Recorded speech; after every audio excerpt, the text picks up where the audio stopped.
Shalom saudara, selamat pagi, salam sukacita di dalam Kristus Yesus.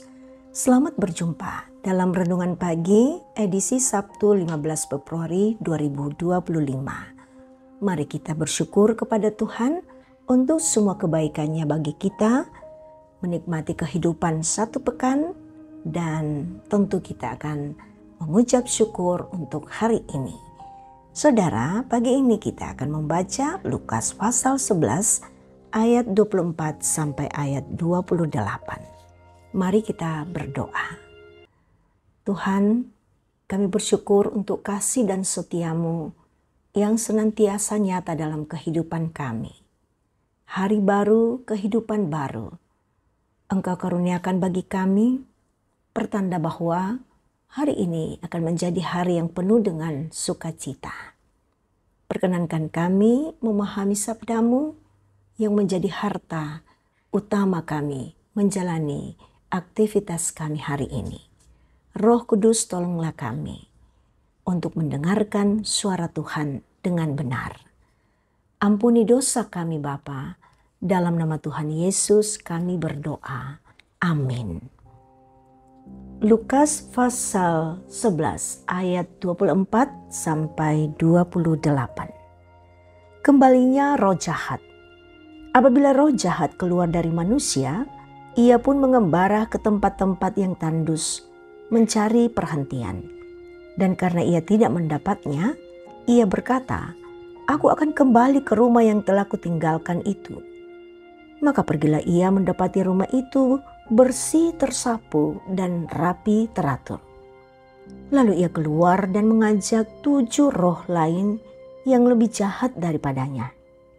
Dan mereka masuk dan berdiam di situ. Maka akhirnya keadaan orang itu lebih buruk daripada keadaan semula. Ketika Yesus masih berbicara, berserulah seorang perempuan dari antara orang banyak berkata kepadanya, "Berbahagialah ibu yang mengandung engkau dan susu yang telah menyusui engkau." Tetapi ia berkata, "Yang berbahagia ialah mereka yang mendengarkan firman Allah dan memeliharanya." Amin. Biarkanlah Tuhan bertahta di hatimu. Itulah tema kita saat ini.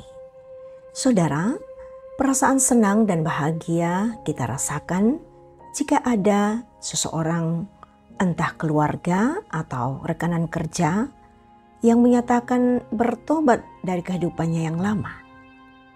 Tetapi jika baru beberapa bulan dia kembali lagi ke kehidupan yang lama, maka orang itu menjadi bingung. Apakah dia tidak bertobat sungguh-sungguh? Bagaimana seharusnya menjalani pertobatan yang sungguh?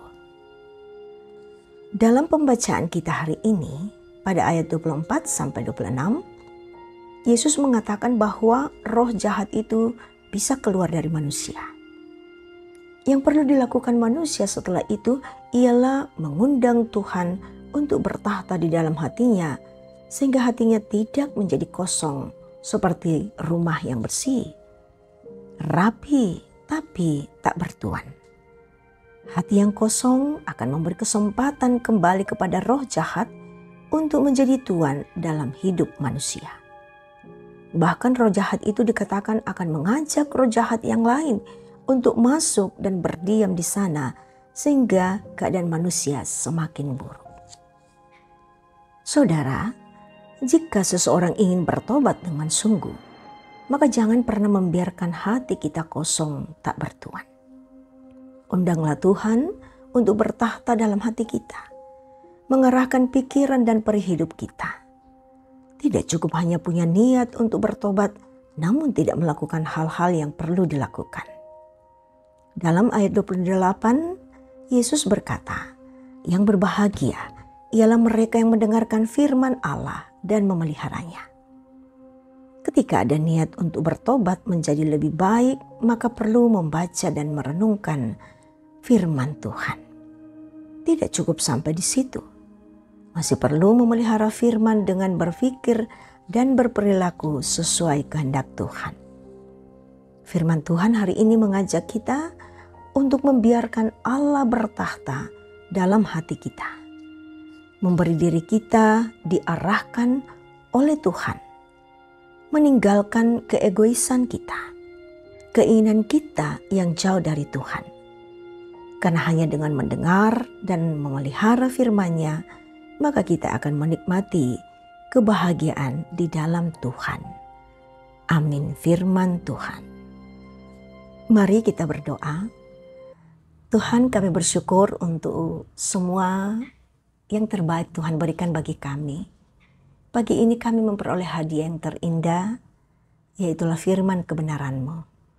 Kami bersyukur Tuhan karena kami belajar tentang kekuatan semangat baru untuk membersihkan tubuh kami, membersihkan hati kami, dan membiarkan Tuhan yang bertahta. Sehingga dengan demikian ya Bapa, kuasa-kuasa iblis tidak akan ada tempat di dalam hati kami. Roh Kudus tolong kami agar kami kuat menjalani semuanya itu hanya karena pemeliharaan Roh Kudus. Kami mampu memberikan hati kami hanya kepada Tuhan saja. Inilah yang menjadi kekuatan bagi kami Tuhan untuk menjalani hari ini. Hari ini kami percaya Roh Kudus berkuasa dalam hati dan pikiran kami. Sehingga memberkati kami untuk berpikir, berkata-kata, bekerja hanya untuk kemuliaan Tuhan.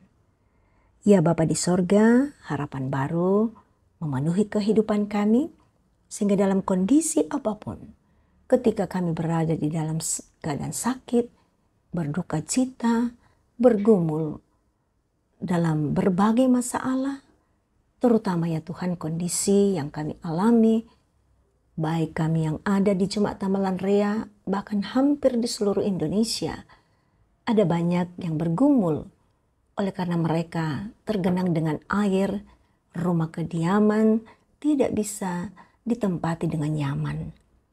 Akses jalan membuat kami sangat terbatas untuk melakukan aktivitas. Tetapi yang kami tahu Tuhan, Engkau tetap ada bersama-sama dengan kami. Kami bersyukur untuk semua hati yang tergerak untuk memberikan perhatian, pertolongan bagi saudara-saudara kami yang membutuhkan. Terpujilah Dikau untuk semuanya itu Tuhan. Tetapi kami juga mengaku di hadapan-Mu, ada banyak hal yang menjadi syukur kami kepadamu. Karena itu Bapa, berkenanlah Roh Kudus menuntun kami agar kami senantiasa bersyukur untuk semua hal yang menjadi kebahagiaan bersama dengan Tuhan. Ya Tuhan, ini kami yang datang berserah kepadamu, ampunkanlah segala salah dosa kami. Kami berseru kepadamu hanya di dalam Kristus Yesus, Tuhan Juru Selamat kami yang hidup. Amin. Saudara, terimalah berkat Tuhan. Tuhan memberkati engkau dan melindungi engkau. Tuhan menyinari engkau dengan wajah-Nya dan memberi engkau kasih karunia. Tuhan menghadapkan wajah-Nya kepadamu dan memberi engkau damai sejahtera. Amin.